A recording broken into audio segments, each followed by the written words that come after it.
everybody, my name is Relogic, and today we're going to be talking about the Avro Lancaster. It was a four-prop heavy bomber during the Second World War. This aircraft has a pretty special place in my heart. My great-grandfather was a pilot. He flew one of these in the Second World War, and unfortunately he did over 20 sorties, which was pretty impressive for a bomber pilot, seeing as they had like an 80% casualty rate. But unfortunately he was killed in some of the last weeks of the war. So the Avro Lancaster was a British-designed four-engine Second World War heavy bomber, designed and manufactured by Avro Air. From its introduction at the beginning of 1942, over 7,000 of these were built, and they served in a variety of air forces, including the Royal Air Force, the Royal Canadian Air Force, and the Royal Australian Air Force. With four Rolls-Royce Merlin engines, each producing an incredible 1,280 horsepower each, the Lancaster was capable of speeds up to 462 kilometers an hour at a range of 4,070 kilometers. And this also produced an incredible ability for the Lancaster to carry up to 22,000 pounds of explosives, or ordnance I should say. And that beat out the Superfortress by over 2,000 pounds, causing it to have the best payload capability of any bomber during the war. With these incredible capabilities, the Lancaster became the main strategic bomber over Europe for nighttime operations, seeing as the British and therefore Commonwealth forces had an almost superstition about daytime bombing.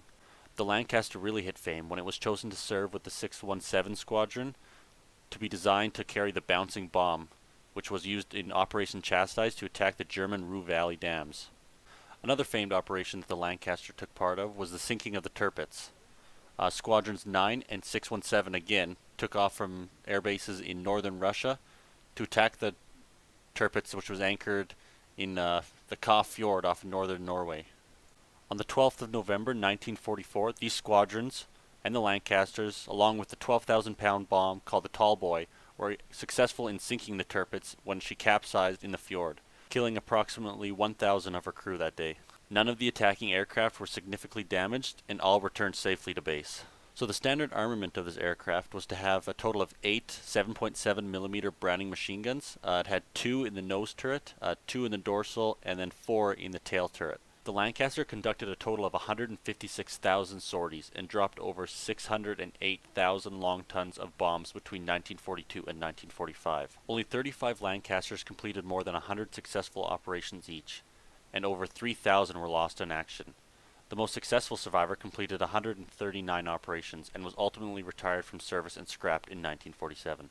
Commander of the Luftwaffe fighters Adolf Galland considered the Lancaster to be the best night bomber of the war. After the war, many Lancasters were converted into personnel carriers and ferried many POWs back to Germany. Both the Royal Air Force and the Royal Canadian Air Force used the Lancaster in a variety of roles until its retirement in the late 1950s. Today, only 2 flyable Lancasters still remain. One is operated by the Battle of Britain Memorial Flight in the UK, and the other by the Canadian Warplane Heritage Museum in Mount Hope, Ontario. However, one is being restored to its original condition in Norton, Alberta, Canada, and currently has working engines and is able to taxi. I think people in countries like Great Britain, Canada, and Australia, countries that operated these aircraft, should really take pride in the fact that these were essential to stopping the Nazi war machine's production and their ability to fight, and were really one of the top reasons why we won the war. I've been Relogic. Remember to like, comment, and subscribe, and we'll catch you guys in the next video.